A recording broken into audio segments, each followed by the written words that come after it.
Chapitre 19. Des yeux hostiles et voraces. En voyant la sorcière, les trois sœurs reculèrent comme devant l'apparition de quelques effroyables monstres. Je ne m'expliquais pas leur réaction. N'étaient-elles pas humaines, toutes les quatre? Mais quand je revins une demi-heure plus tard, elles conversaient tranquillement. Nessa paraissait la plus satisfaite, et je me demandais ce qu'elle complotait. La sorcière avait peut-être une façon à elle de respecter ses engagements. Quoi qu'il en soit, la priorité, à présent, était de survivre à notre rencontre avec le Hagenbrod. Les autres problèmes, je m'en occuperai plus tard. Grimalkin leur avait exposé la situation, et Nessa semblait apprécier de ne pas avoir à affronter cette épreuve. Il s'avéra qu'elle comptait sur la sorcière pour assurer la sécurité de ses sœurs.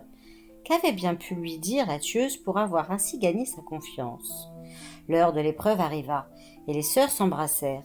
Quand Grimalkin usa de sa magie pour prendre l'apparence de Nessa, elles pleuraient toutes les trois.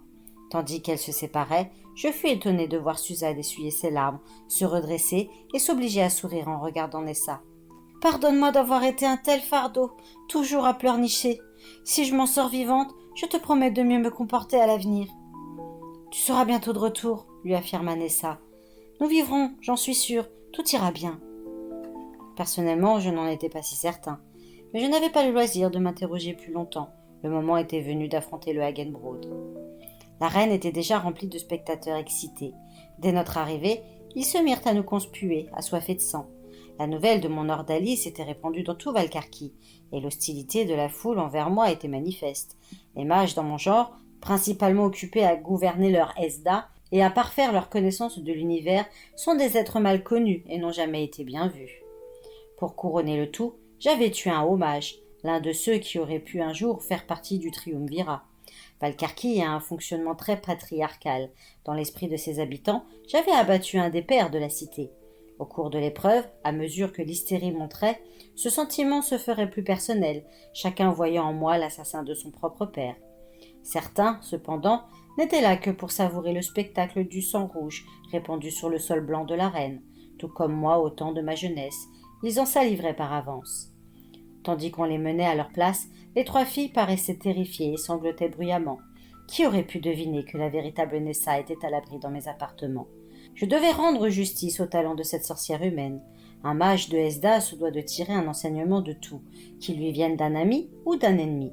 Si je survivais à cette épreuve, j'aurais beaucoup à apprendre de cette tueuse. Les purées furent liés au poteau par les servants du juge, et je patientais près de la fosse où le Hagenbrod était enfermé. Rien ne bougeait sous la grille. Lorsqu'elle serait enlevée, la première trompette sonnerait et la créature s'éveillerait. Au son de la deuxième trompette, elle émergerait de la fosse. L'appel de la troisième trompette exaspérait sa soif de sang et le combat commencerait. On entrerait alors dans l'imprévisible. Pendant que je me préparais dans mes appartements, une transe m'avait permis de revoir en esprit le déroulement des ordalies des 50 dernières années. Le Hagenbrod avait remporté les 313 rencontres, sans jamais user de la même stratégie, et presque toujours en moins d'une minute. Le juge, revêtu de la longue robe noire de sa charge, pénétra dans l'arène et leva les mains pour demander l'attention de son assistance. Il dut attendre quelques instants que le public se calme avant de déclarer la cérémonie ouverte. D'une voix forte, il fit la lecture des charges pesant contre moi. Premièrement, le mage de Esda connu sous le nom de Sliter est accusé du meurtre du haut mage connu sous le nom de Nunk, ainsi que du vol des 3 purées que vous voyez devant vous. Un rugissement furieux monta des gradins, et le juge dut de nouveau lever la main pour réclamer le silence. Deuxièmement, ce même Sliter est accusé d'avoir abattu en toute illégalité un assassin Sheksa qui l'empêchait de fuir avec les purées volées. Troisièmement, il est accusé d'avoir abattu tout aussi illégalement le guerrier Ib envoyé pour l'exécuter en punition de ses crimes. Les spectateurs exprimèrent une fois de plus leur colère, et le juge eut le plus grand mal à les faire taire.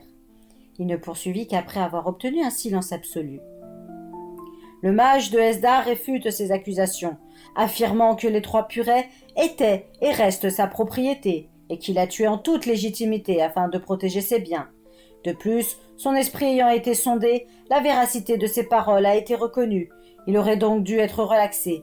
Si la confrérie Sheksa n'avait pas fait objection, se basant sur le témoignage fourni par les dernières pensées de leur frère agonisant, il en ressort que le seigneur Nunk, ayant payé le purée à Sliters, en était le propriétaire légitime. Le seigneur Nunk est mort et ne peut donc être interrogé. Par conséquent, ces contradictions étant impossibles à résoudre, le jugement par combat est requis. Le juge, d'une voix pleine d'autorité et assez forte pour être entendue jusque dans les derniers gradins, conclut avec emphase. « Que justice soit faite !» J'avais décidé de ma stratégie longtemps avant mon entrée dans l'arène. Je me plaçai aussitôt devant la fausse Nessa et tirai mon sabre. Je possédais également 3 autres lames.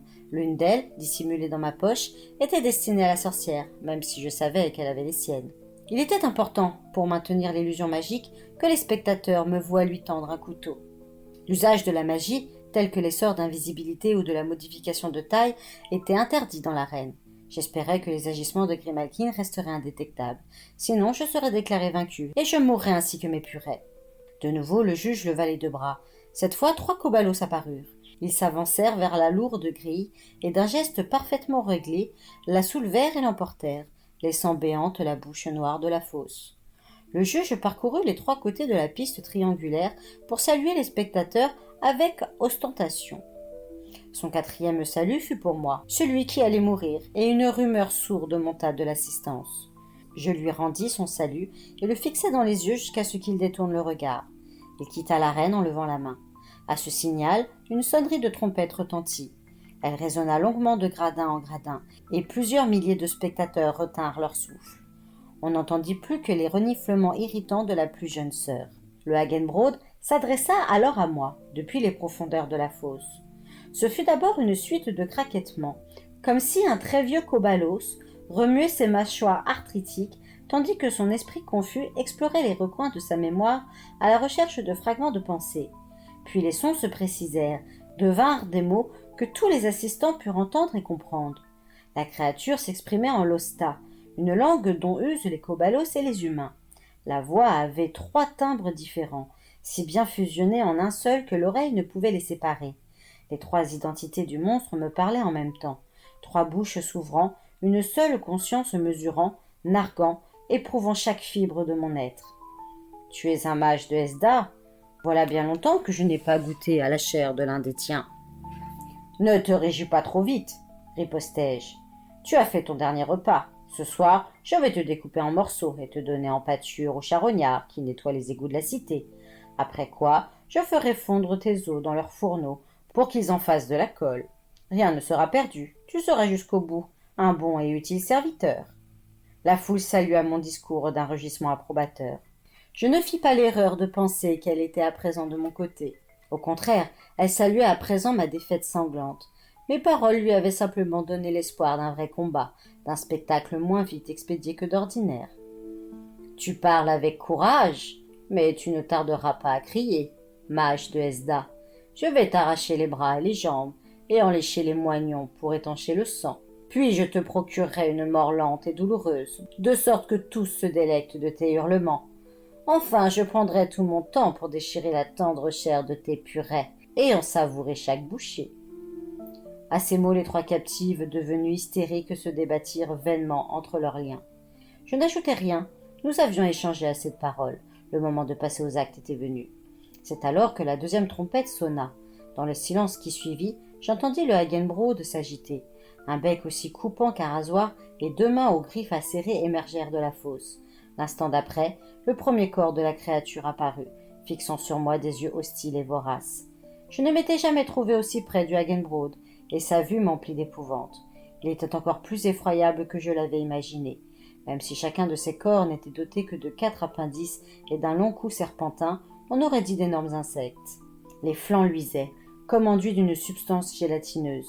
Les plaques osseuses qui les protégeaient évoquaient les pièces d'armure nervurées que les homages portent au combat. La puanteur qui montait de la créature disait sa faim et sa hâte de se battre. Respirant profondément, je redressai le dos et rassemblai mon courage. J'étais un mage de Hesda et un guerrier qui n'avait jamais connu la défaite. Je vaincrais. Bientôt, les 3 corps étaient accroupis sur leurs 4 pattes, prêts à bondir. Mais ils n'y seraient pas autorisés avant que la 3e trompette n'ait retenti. Je me préparais à trancher les liens de la sorcière et lui fourrer le couteau dans les mains comme elle me l'avait demandé. J'allais saisir le manche de l'arme quand, à la dernière seconde, je changeai d'avis. Je la laissai au fond de ma poche, et mon bon sens avec elle.